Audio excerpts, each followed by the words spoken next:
What's your organization's number one business priority?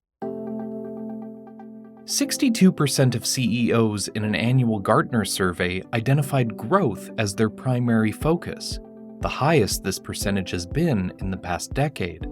Traditionally, B2B businesses rely on sales as their primary growth engine. It's a means of increasing revenue and expanding their customer base. But the reality is that sustainable growth doesn't just rely on acquiring new customers.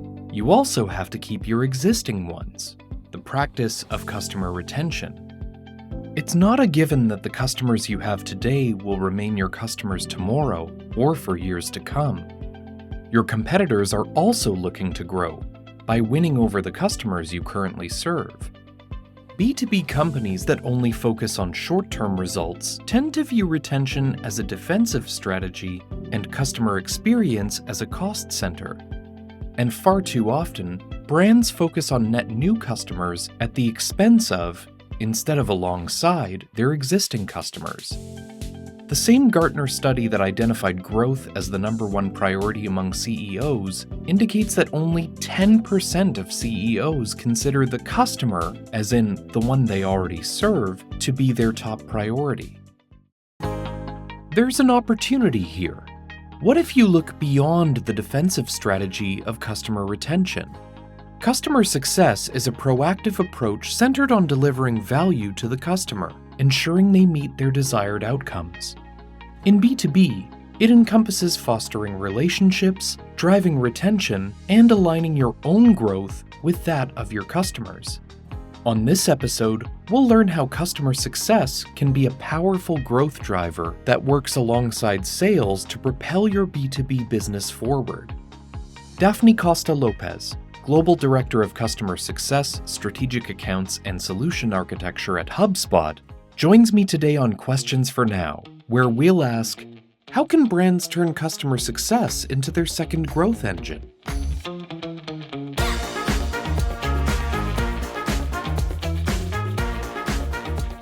Welcome to Questions for Now, a podcast from TELUS Digital, where we ask today's big questions in digital customer experience. I'm Robert Zirk. Meet Daphne Costa Lopes. Hi, I'm so happy to be here in the podcast and talking about my favorite thing, customer success. In her role at HubSpot, Daphne leads teams that manage HubSpot's largest accounts, ranging from small businesses to industry giants. HubSpot is client relationship management software with an array of tools that help businesses connect with their customers. We started as a marketing automation tool, and now we offer that end-to-end solution that actually includes customer success as well. Customer success is at the heart of HubSpot's business, and Daphne's own interest in customer success-driven growth extends well beyond her work with HubSpot. I host a podcast called This is Growth, where I talk to the CS experts, the leaders, people who are doing the work and how they're doing it. And then I also write a weekly newsletter to 12,000 CS professionals. It goes out every Friday on how to build and scale your CS team. So basically, my whole life is customer success. Throughout her more than 12-year career in customer success, Daphne has seen an evolution of what the term means, noting that it used to be synonymous with happiness. I remember seeing an article from Forbes in, I think, around 2012, and it was the rise of the chief happiness officer. Everything was about making customers happy. NPS, CSAT, those were the kinds of things that customer success teams were responsible for. And then we saw a change in that. We started understanding the importance of customer success for a land and expand strategy, how important it is to deliver results for your customers so that you can renew and grow them.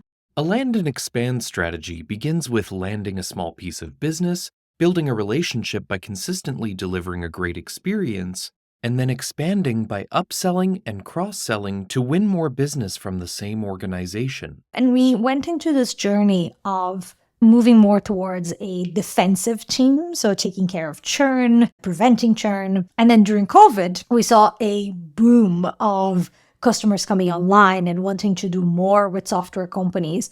And what happened was that we started to see the potential of customer success for growth. So as a second growth engine for the business. And that's when a lot of businesses started bringing net revenue retention into the fold as a North Star metric.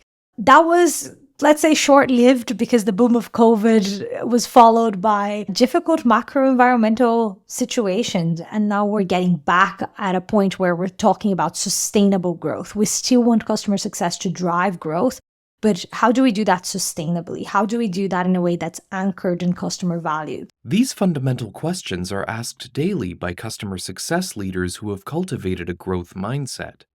Daphne shared insights from a previous role, illustrating a shift in focus from preventing customer churn to viewing customer value as a catalyst for growth. I worked in a startup that we were partners to many technology businesses, and our job was to help them retain their customers. I knew that if you bought a product and you failed to implement it, that it was harder to get that implementation back on track. I knew that you weren't going to be able to achieve your goal if you didn't get that implementation right or the adoption right. I was really focused on that churn number, right? And how do we prevent churn? How do we get better at retaining our customers? At that time, what I started seeing was that during the onboarding process, during the retainers that we had, that we always spotted opportunities for customers to do more. And that happened with our most successful customers. So a customer that bought maybe a starter package for a product, we helped them implement, they saw a lot of success, they saw results, and suddenly they had new needs. And we were able to upsell them to the next tier or cross-sell to a different product. And at the time, we were sending all these opportunities back, but we weren't really tracking. And it dawned on me where we had to go back to them every quarter, every 6 months and talk about the results that we were delivering, the quality, the capacity we had, etc. One of the things that I wanted to do was, okay, I know we're creating all these opportunities. I don't know, are they closing? Are they not closing? Are they valuable? Are sales reps happy? So let's start documenting. Let's build a mechanism to track how many of these opportunities we're sending back and how much these customers are growing. How much revenue are we generating? And the numbers were impressive and actually much more compelling than just the revenue we're saving was the revenue that we were creating for those businesses. All of this led to what she describes as a eureka moment, that customer success can serve as a second growth engine for the organization. I was like, when a customer is successful, they grow. And I know land and expand is a strategy and it sounds obvious, but when you're in customer success and your only job is to prevent churn, and the sales job is to create opportunities, you might not have connected those dots. And I can tell you that those dots were not connected. Customer success qualified leads, as we call them today, just weren't a thing. And we started doing that very early on in 2011. And to this day, like literally 13 years later, my teams still track success qualified leads, how much money we make from them, the conversion rate. And I've been tracking this now for a very long time. And I can tell you in every single team I've had, startup, scale up, Fortune 500 business, CSQLs work and they're really valuable. Throughout her career, Daphne has hired hundreds of managers who are tasked with ensuring customer success drives sustainable growth. She noted that the most effective CSMs develop a deep understanding of what success means to their customers and then create a practical, step-by-step roadmap to ensure they reach their goals. So discovery type skills, asking great questions, curiosity. Then the next thing is the ability to do strategic planning. Okay, I've heard what you want. How do I connect that to the product and the steps? How do we get there from a perspective of implementation or rollout? A CSM has to always be able to do that. If they can't connect what the customer wants with how to execute on it, then they're missing the trick. The job is to do that. You do all of this through being an effective communicator. You also need to be able to communicate the value that you're delivering back to your customers, right? You need to be able to not just take in information, but be able to pass it back and say in 6 months down the line, here's what you told me you wanted, here's what you've achieved. You need to be able to wrap up a story around it. When things go south, and they usually do at some point with a customer, you disappoint them, they don't achieve a goal, or an implementation doesn't go the way that's supposed to be. You need a CSM that's even keeled and be able to communicate to the right stakeholders in the way that's needed. And then ensuring accountability. So a customer very often will tell you that they want to do all these things and they go away and they do Not very much, because they have other priorities, because they're overwhelmed, they don't know what to do, or maybe that just fell between the cracks of what they needed to do, they forgot. So a CSM needs to be able to drive accountability with that customer to say, you said you're going to do this, where is it at? Is this going to delay our project? This is the impact. And when serving your top customers, as Daphne does in her role with HubSpot strategic accounts, she notes that the importance of each of those 4 skills, developing an understanding of customers, strategic planning, communication, and accountability, becomes even greater. The bigger the customer gets, the more complex the organization becomes. And you're going to need to navigate across multiple departments. You're going to have to navigate politics. You're going to have to understand procurement, legal.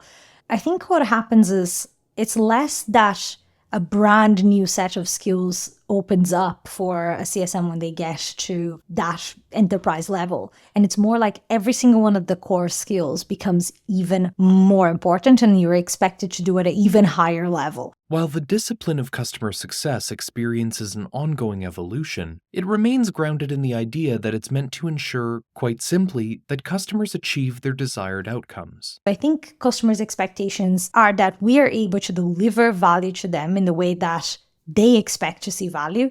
But now with AI, self-service technologies, multiple channels, I think customers expect that this isn't just going to be a one-on-one relationship, me and my CSM or me and my professional services person. They expect this to be nearly omnipresent, right? It's inside the product. I can do this myself. I can talk to a chatbot in your website that's going to give me good answers, not a bot that's just going to get me to click through 100 things just so that I can get to talk to a person. No, it's like a companion and co-pilot. Daphne described 3 levels of customer success relationships: reactive, proactive, and predictive. She emphasized that brands should look to advance through each level progressively to reach the state where customer success becomes a second growth engine. Every customer success business starts from like a jack of all trades place. We're trying to do everything for everyone. At the very baseline, you are setting the foundations to what's going to be your CS department. So you're really focused on that reactive level. And then once you can get your bearings, you can put processes in place, you can learn more about your customers, and you have the right data that's accessible where you can make good decisions. You can start being proactive, right? And being proactive is all about being able to anticipate your customers' needs, is observing their interactions with your product and seeing where they could be using more help, for example, and using that to prioritize outreach or content automation. So once you are proactive and you're able to get ahead of the customer need, the next thing is being predictive, which to me is the highest level that you can get in customer success. So now you're not just being proactive about the customer's needs, but you can identify what they're going to need next based on where they are. And by the time that you get to predictive, and I tell you, not many people are doing predictive customer success, is nearly something that is aspirational. Once you get to predictive, you can then start shaping the journey, right? You are actually driving your customer through the levels. You can speed it up, you can accelerate, you can help them see value faster. But there's no way to skip stages. You have to start somewhere, and you always start being reactive because you don't have data. Can you reduce the amount of time you stay in reactive? Absolutely. And the insights you gain from understanding existing customers can help you progress through the stages faster with newer customers. That's what we call the network effect, is when you learn enough about what works for customers, when a new customer comes to the door and they look like those other customers, you can actually guide their journey and make them successful faster because now you know what it takes to be successful. So I think that network effect is such an important strategic advantage for companies. And I think is definitely something that customer success teams and product teams should be really acutely aware and trying to create for themselves. Daphne spoke to how customer success has served as a second growth engine for HubSpot and shared what metrics help to track that success. Growth and retention are two North Star metrics that every single SaaS business should have. The retention is important because it will tell you whether you have a leakage problem, right? So if you have a churn problem or a downgrade problem, it would indicate that you are having trouble delivering value for customers. Now, there are many reasons why you'd have problems with that, and some of them could be product-led, sales-led, go-to-market-led. There's a ton of reasons why you could.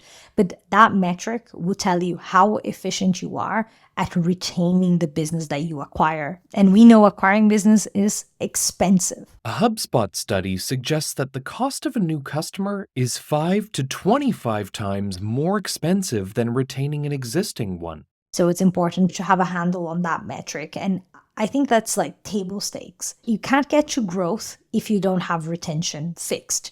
Because if you don't have retention fixed and you're focused on growth, you're filling a bucket that's filled with holes, right? You're trying to grow and grow, but it's unsustainable because you keep losing and losing. So you have to get retention right as a baseline. And that has always been a metric that we had at HubSpot. From when I started, retention was the metric we used as a North Star metric. Then the next level is the growth metrics. And some companies will combine, they will have a net revenue retention number, which is a combination of the retention and the growth metric. Some companies will have the expansion rate metric or a quota for dollars where, there's a quota for the team to hit. So that might be in different ways, shapes, or form. At HubSpot, we've had net revenue retention as a North Star metric for the CS team. We've also had more leading indicators of net revenue retention, like success qualified leads. So the expectation is that the customer success team will identify the opportunity, pass it on to sales, and sales will close it. So that's the metric that we use for growth. Of course, this is like for the individual CSM, but as a business, we track net revenue retention, expansion rate, cross-sell rate. Like we track all of those because I think it's important to have the finger in the pulse on your business, right? Just like what is working? Why is it working? Where are things not working? What do we need to do to improve there? So we monitor all those metrics, both for retention and growth. But for the CSM, we measure them in retention, and then we have leading indicators, including the success qualified lead. These success metrics are fueled by delivering exceptional experiences that create value for customers.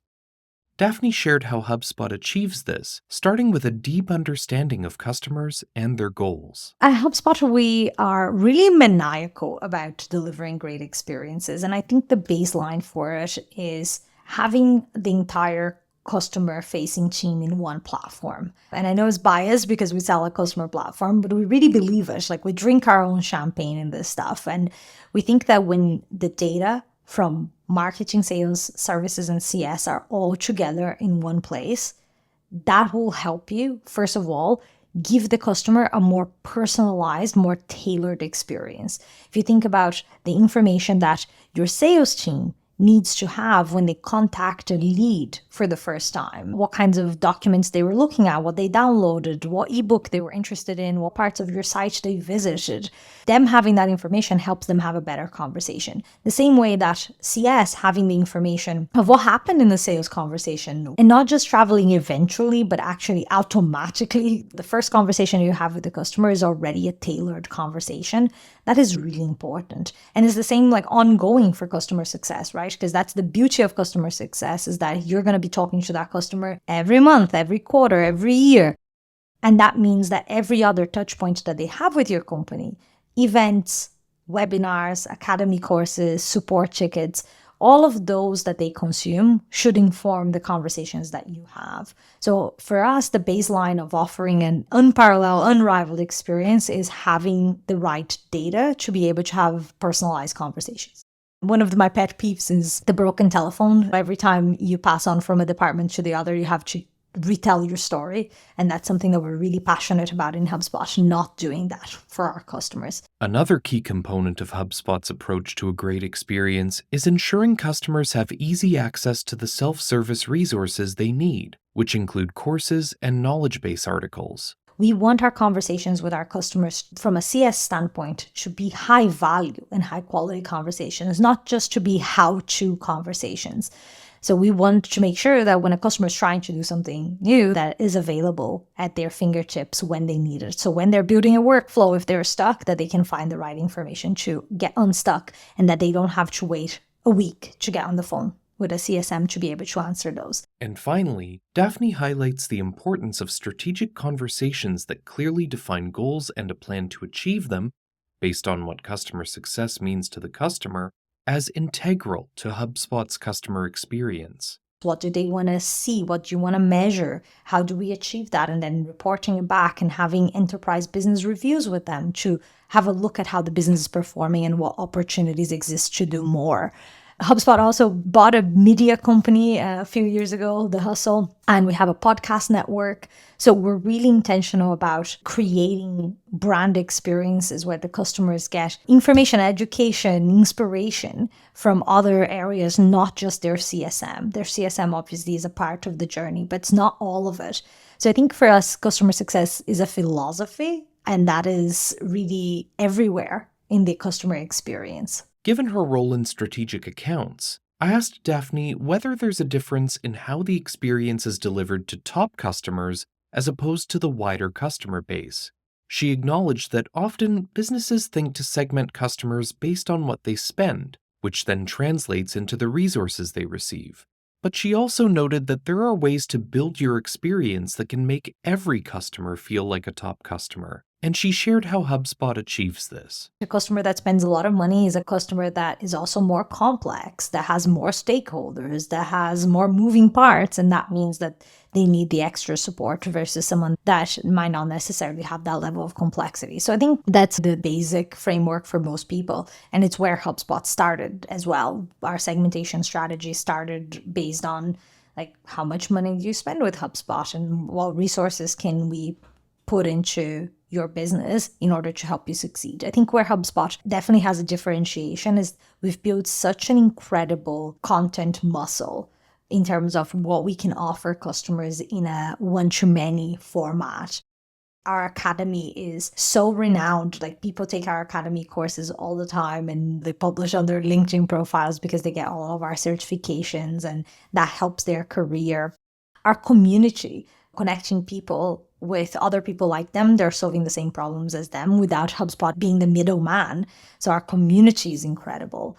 The knowledge base articles at HubSpot are really thorough and updated really fast as we actually release product, which really helps people doing stuff on their own. I use HubSpot myself for my newsletters, and I think that obviously I have all access that I need in terms of finding answers, but I never actually have to because my use case is pretty basic and I can always find everything I need online. I will Google the things I need to do and I find them. So I think we've done really well in supporting those smaller customers without actually placing a human being on the other side of the phone. Now, I say that, but also our support team is available to all of our paying customers, and it's incredible. We have a really amazing support team. So if you're really stuck, like, you can actually access a human. It's not we're blocking the door and you can't. So we have our chat on our website, you can call. But then as we matured, what we started doing was we started adding that complexity layer into our segmentation and thinking about it. How do we prioritize engagement with customers that need us the most?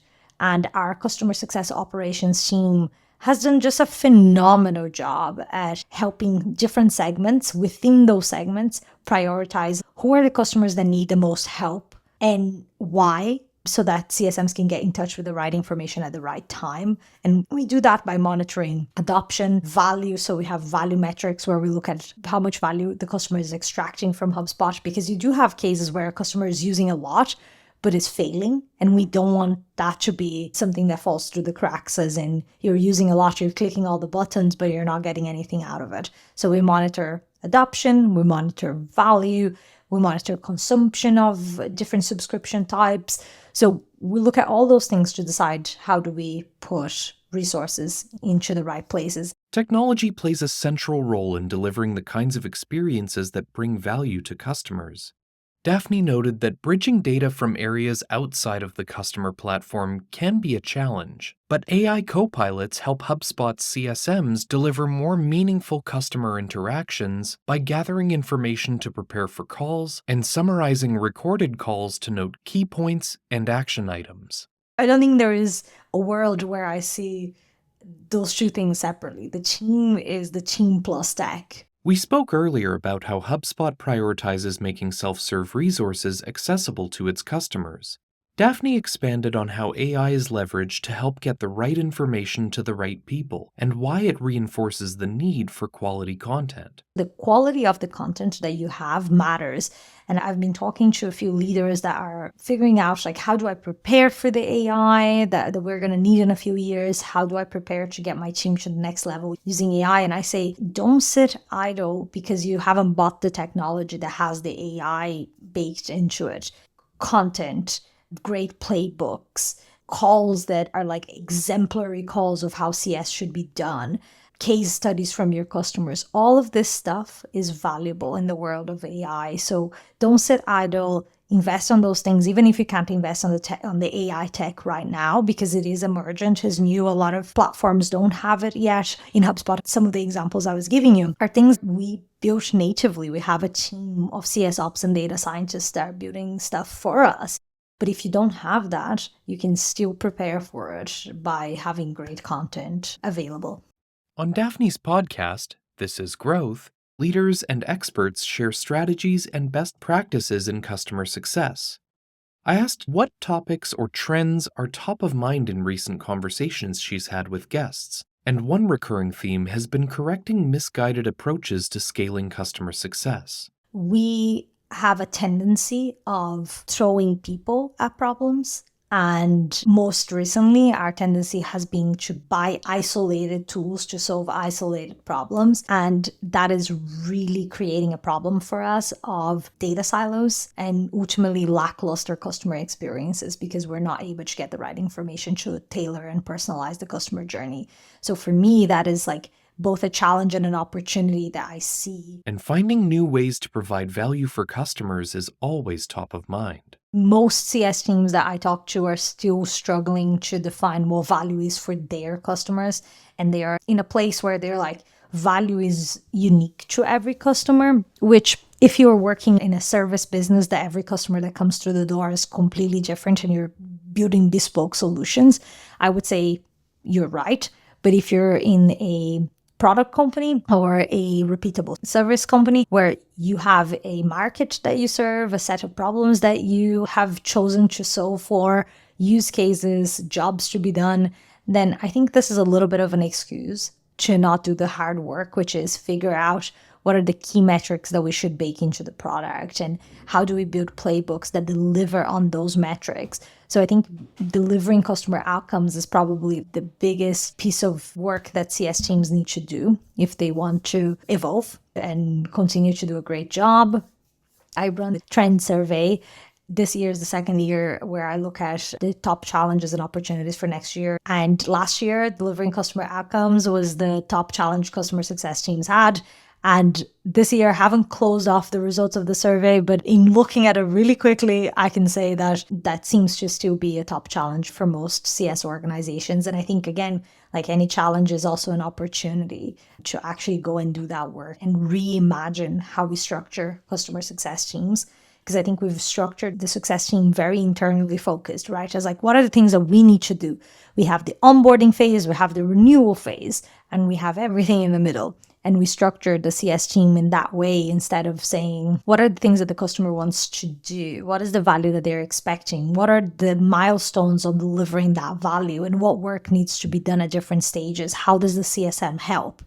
So I think like really refocusing on how to deliver value for the customer is a much better way of seeing this. In addition to scaling effectively and creating customer value, customer success leaders are also focused on how the value they provide can translate to creating customer advocates through word of mouth. Most CS organizations that I see, they're not actually measuring. The same way that I talked about the success qualified lead way back in 2011, how many customers, how many CS organizations are actually measuring their referral rate? NPS, for example, Net Promoter Score. It's like a hypothetical question. Would you refer us? How about we measure, did you refer us? Are you referring us? That's a much better metric to say your customers are advocates or not. I don't actually see this in a lot of companies, but I think is the next level of when you retain your customer, when you're able to grow your customer. Now the next is how can your customer become a magnet for other customers for your business?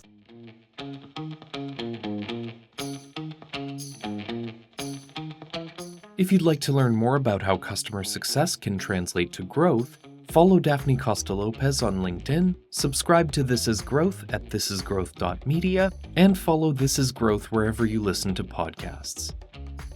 I'd like to thank Daphne Costa Lopes, Global Director of Customer Success for Strategic Accounts and Solution Architecture at HubSpot, for joining me and sharing her insights on customer success today.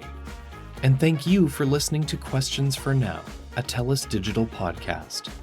If you enjoyed today's episode and want to hear more compelling insights on all things digital customer experience, be sure to follow Questions for Now on your podcast player of choice and make sure you're getting notifications every time there's a new episode.